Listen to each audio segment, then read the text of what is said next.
Welcome to the Kirkyard here in the parish church of St Cuthbert. The Kirkyard itself stands on the oldest Christian site in Edinburgh, dating back 1,400 years to when Cuthbert of Holy Island Lindisfarne fame as bishop came to this very spot and built a wooden chapel on the site where you can see our church today. In those days there was no Scotland or England, there was just one kingdom of Northumbria.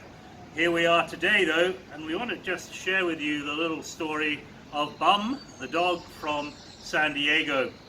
Before we tell you Bum's story, it's important to know that just up there every Sunday night we gather the homeless community of the West End of Edinburgh who come and have a meal with us at the church.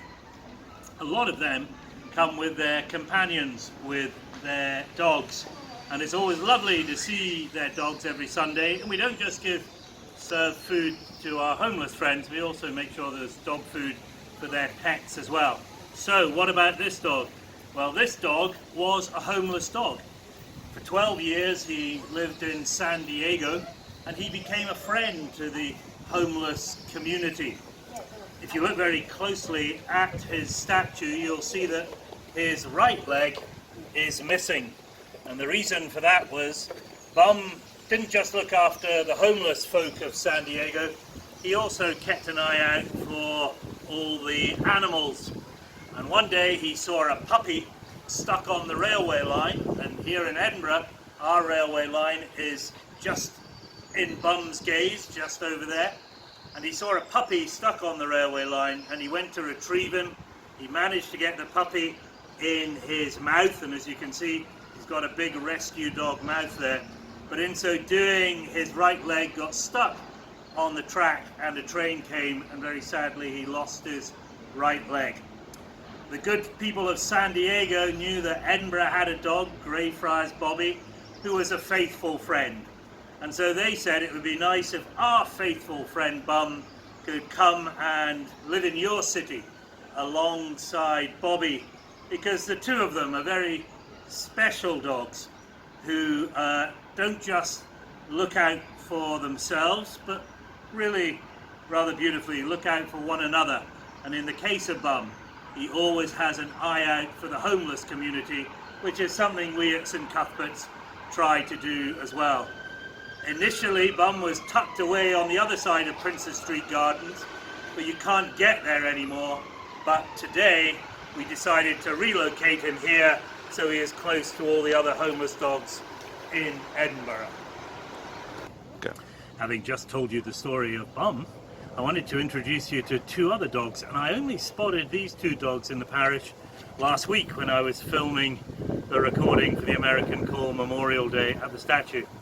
But behind the statue is this beautiful frieze, and it shows people changing from being civilians into being soldiers. And you could say they're marching off to war. But rather beautifully, they're also accompanied by their faithful dogs as well.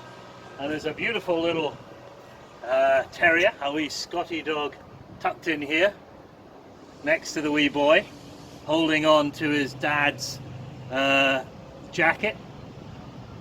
And isn't that lovely? There's the dad, there's the boy, and there's the dog. There's a whole family there.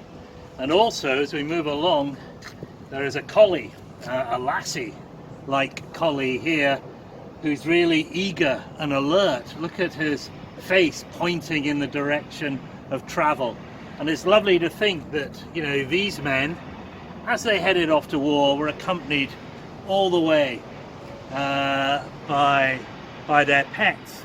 And that story of animals accompanying people in their time of, you know, greatest challenge is also told just a little bit further down, and we'll see it in a moment, because if ever an animal went off to war to help serve alongside the soldiers, it has to be Wojciech the bear. So we'll go and see Wojciech next. Here we are with the last animal I want to share with you in this short talk, and that's Wojciech the bear. And Wojciech is very special indeed. He accompanied the Polish soldiers, many of whom were based in Scotland during the war, and he was a good friend and looked after them even in battle. And Wojciech he ended up in Edinburgh Zoo, and he was quite unhappy at the end of the war, but apparently the only time he got really excited was when he heard Polish voices. And a lot of the Polish soldiers who after the war stayed in Scotland would always go and visit Wojciech in Edinburgh Zoo, and apparently Wojciech's eyes lit up as soon as he heard their voices.